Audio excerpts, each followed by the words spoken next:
자, 지금 스위스 루체른의 중심, 필라투스 슈트라스의 10번가에 서 계시죠? 아마 눈앞에. 굉장히 위험 있는 신고전주의 양식의 건물이 하나 보일 겁니다.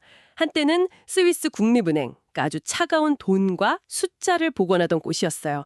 하지만 지금은 전혀 다른 종류의 보물을 품고 있습니다. 바로 로젠가르트 컬렉션이죠. 미술관은 세상에 정말 많지만 이것은 뭐랄까 좀 특별해요. 어떤 거대한 재단이나 국가가 만든 게 아니거든요. 예술상이었던 아버지 지그프리트 로젠가르트와 그의 딸 안젤라, 정말 단 두 사람이 평생에 걸쳐서 열정으로 모은 아주 개인적인 공간입니다. 오늘 저희가 여러분 바로 곁에서 이 그림들에 얽힌 이야기와 그 의미를 함께 음미할 수 있도록 안내해 드릴게요. 맞습니다. 이번 감상의 목표는 그냥 유명한 그림 앞에서 인증샷 찍는 게 아니에요.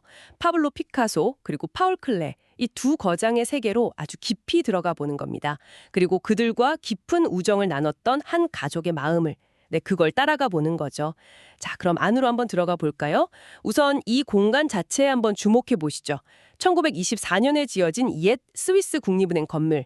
건축가 로저 디너가 리모델링을 맡았는데 원래 건물의 뼈대는 그대로 유지하면서도 작품 감상에 최적화된 아주 고유한 공간을 만들어냈어요. 네, 그게 정말 영리한 선택이었던 것 같아요. 건물의 역사를 지우지 않고 그 위에 예술을 덧입힌 거잖아요. 네. 높은 천장이랑 넓은 공간은 그대로 살려서 작품에 온전히 몰입하게 만들고 그러면서도 군더더기가 없죠. 근데 안젤라 로젠가르트가 이 컬렉션이 우연히 만들어졌다고 말했다는 게 참 재밌어요. 보통 컬렉션 하면 처음부터 철저하게 계획해서 모으는 걸 상상하잖아요. 그렇죠. 하지만 로젠가르트 부녀는 기본적으로 아트 딜러였어요. 예술상. 수많은 작품을 사고 팔았는데 그 과정에서 이건 도저히 다른 사람한테 보낼 수가 없다. 그런 그림들이 있었던 거죠. 아, 마음을 뺏겨버린 거군요. 네. 안젤라의 표현을 빌리자면 그냥 거실에 걸어두었던 그림들, 그 그림들이 모여서 지금의 컬렉션이 된 겁니다. 의도하지 않았기 때문에 오히려 모든 작품에 더 개인적인 애정이 담겨 있는 거죠. 그렇군요. 아, 그리고 2층에 올라가시면 예전 은행 이사회 회의실이 그대로 있다고 해요. 거기서 다큐멘터리를 상영하는데 꼭 보세요. 안젤라 로젠가르트가 직접 자기 목소리로 피카소와의 추억을 들려주는데 와, 그걸 듣고 나면 작품이 정말 다르게 보일 겁니다. 자, 그럼 이제 본격적으로 작품을 만나보죠. 지금 서 계시는 이 기상층 전체가 단 한 명의 예술가에게 바쳐졌습니다. 바로 파블로 피카소입니다. 와, 들어서자마자 피카소의 에너지가 공간을 그냥 가득 채우는 느낌인데요. 작품들이 연대순으로 배치되어 있어서 그의 스타일이 어떻게 변하는지 한눈에 볼 수 있네요. 근데 유독 눈에 띄는 건 우리가 흔히 생각하는 입체파 시설보다는 말년의 작품들이 굉장히 많다는 점이에요. 바로 그게 이 로젠가르트 컬렉션의 핵심입니다. 1950년대 이후 피카소의 후기 작품들은요, 당시 주류 비평계에서는 혹평을 받았어요. 혹평이요? 피카소인데. 네, 너무 거칠다, 자유분방하다, 심지어 어린애 낙서 같다 이런 말까지 들었죠. 다들 피카소는 이제 한물 같다고 생각했어요. 그런데 로젠가르트 부녀는 바로 그 작품들을 집중적으로 사들였다. 대체 뭘 본 걸까요? 다른 사람들은 놓쳤던 가치가 뭐였을까요? 그들은 쇠퇴가 아니라 해방을 본 겁니다. 생각해보세요. 피카소는 이미 20세기 미술의 모든 걸 이룬 사람이었어요. 더 이상 증명할 것도 눈치 볼 사람도 없었죠. 죽음을 앞둔 노년의 예술가가 모든 규칙을 벗어던지고 오직 그리는 즐거움, 그 원초적인 에너지로 돌아간 거예요. 아, 비평가들 눈에는 조잡해 보였던 그 붓질이 로젠가르트 부녀의 눈에는 나는 아직 살아있다고 외치는 예술가의 마지막 저항, 이자 생명의 환희, 그렇게 보였던 거죠. 와, 마지막 저항이라니. 그렇게 들으니까 그림이 다시 보이는데요. 저기 1938년작 꽃배경에 밀짚 모자를 쓴 여인 마리 테레즈의 강렬한 색채부터 시작해서 저 안쪽으로 쭉 걸어가면서 1968년작 파이프와 꽃을 든 신사를 한번 보세요. 붓질이 정말 거친데 표정은 뭔가 장난기 넘치고 유머러스해요. 정말 죽음을 두려워하는 게 아니라 어디 한번 와봐라 하고 맞서는 느낌. 맞습니다. 그리고 또 하나 주목할 작품이 1950년작 엘그레코를 모작한 화가의 초상입니다. 이 작품부터 피카소의 이른바 패러프레이징 작업이 본격화되거든요. 패러프레이징이요? 그건 그냥 따라 그리는 모작이랑은 다른 건가요? 완전히 다르죠. 이걸 뛰어난 재즈 뮤지션에 비유할 수 있어요. 클래식 명곡의 테마를 가져와서 자기 스타일로 즉흥 연주를 펼치는 것과 같다고 할까요? 원곡 멜로디는 남아있지만 전혀 새로운 곡이 탄생하잖아요. 아, 네네, 알 것 같아요. 피카소도 마찬가지였습니다. 들라크로와 벨라스케스 같은 과거 거장들의 작품을 캔버스 위로 불러내서 자신만의 언어로 해체하고 재조립한 거죠. 이건 단순한 존경의 표시가 아니라 과거와의 치열한 대화자, 대결이었던 셈이에요. 과거의 유산을 그냥 물려받는 게 아니라 그걸 가지고 자신만의 새로운 예술을 창조했다. 정말 피카소답네요. 자, 그럼 이 폭발적인 에너지를 잠시 뒤로 하고 위층으로 올라가 볼까요?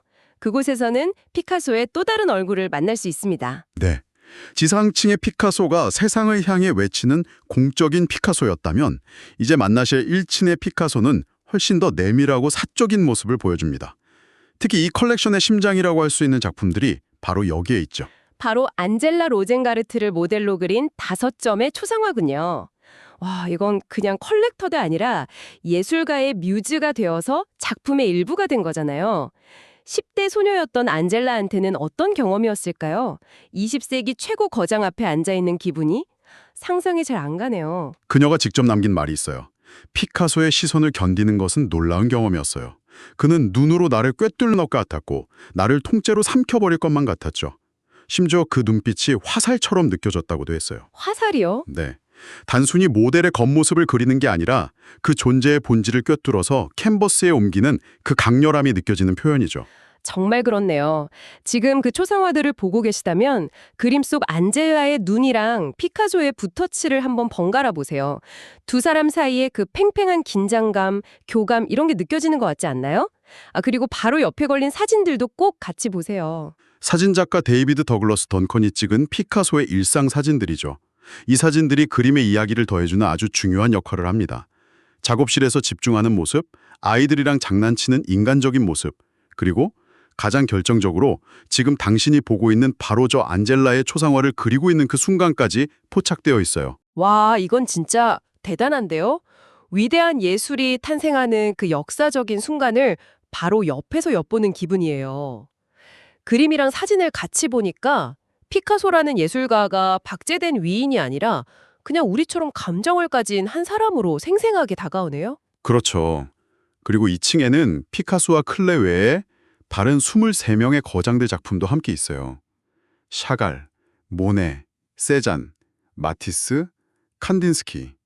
20세기 현대 미술의 명예의 전당이죠. 그런데 이 작품들 역시 그냥 유명해서 모은 게 아니에요. 저쪽에 보시면 마르크 샤갈이 지그프리트에게 감사의 표시로 선물했다는 물감 묻은 팔레트가 보일 겁니다. 아, 저거요? 네.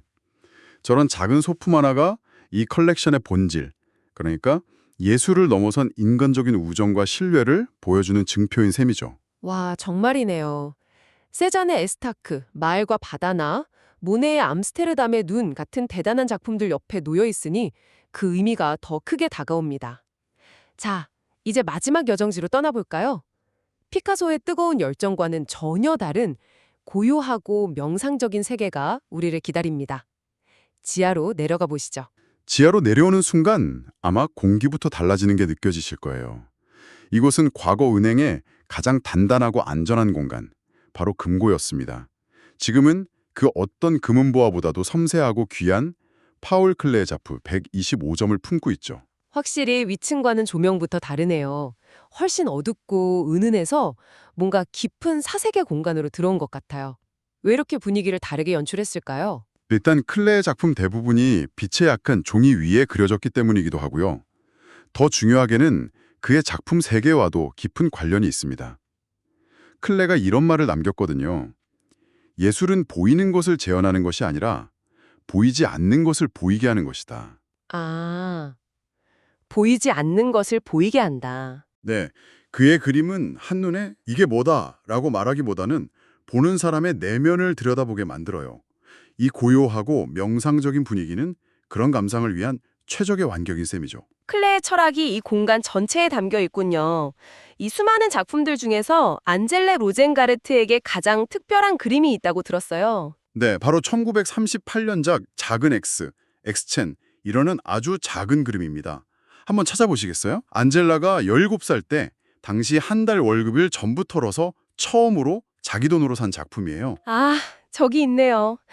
정말 작고 소박한 그림이에요. 그런데 이 작은 그림 하나에서 이 거대한 컬렉션이 시작되었다고 생각하니까 와, 정말 경이롭습니다. 한 소녀가 예술에 품었던 그 순수한 사랑이 모든 것의 씨앗이었군요. 맞습니다. 그 씨앗에서 시작된 클레 컬렉션은 그의 예술 인생 전체를 아우릅니다. 1914년 튀니지 여행을 통해 색채에 눈을 뜬 시기의 작품, 튀니지 인근의 성 제르맹을 보세요. 빛과 색이 어우러져서 마치 음악처럼 느껴지죠. 또 바우하우스 교수로 있던 시절에 기하학적 탐구가 돋보이는 하트의 여왕도 있고요. 그의 작품들을 천철을 따라 걷다 보면 그가 그린 선과 색, 기호들이 어떻게 시가 되고 음악이 되고 하나의 작은 우주를 만들어내는지 경험하게 되실 겁니다. 피카소 층에서는 심장이 막 터질 것 같은 에너지를 느꼈다면 여기 클레의 공간에서는 제 안의 소리에 귀를 기울이게 되네요. 정말 다른 차원의 감동입니다. 자, 이제 모든 층을 둘러보았습니다. 미술관을 나서기 전에 잠시 숨을 고르면서 오늘 만났던 작품들을 한번 떠올려 보시죠. 피카소의 대담한 붓질, 안젤라의 초상화에 담긴 그 강렬한 시선, 그리고 클레의 고요한 색채, 이 모든 것이 한 사람의 집 거실에서 시작되었다는 사실이 새삼 놀랍지 않으신가요? 로젠가르트 컬렉션은 예술 작품의 가치가 단순히 미학적인 아름다움이나 돈에만 있는 게 아니라는 걸 분명히 보여줍니다. 맞아요. 그 작품을 사랑하고 지키고 평생을 함께 살아온 사람들의 이야기가 더해질 때 작품은 비로소 유일무이한 생명력을 얻게 되는 것 같아요. 이곳의 작품들은 팔리기 위해 존재했던 상품이 아니라 함께 살아가기 위해 선택된 가족이었던 거죠. 그렇죠. 그리고 그 마음이 지금 당신에게도 고스란히 전해지고 있는 거고요. 이제 다시 루체른의 햇살 속으로 걸어나갈 당신에게 마지막으로 질문 하나를 남겨두고 싶습니다. 만약 당신의 삶에 들어온 예술작품 하나를 영원히 팔지 않고 곁에 둘 수 있다면 그 작품은 무엇일까요? 그리고 그 작품은 시간이 흐르면서 당신과 어떤 이야기를 함께 만들어가게 될까요?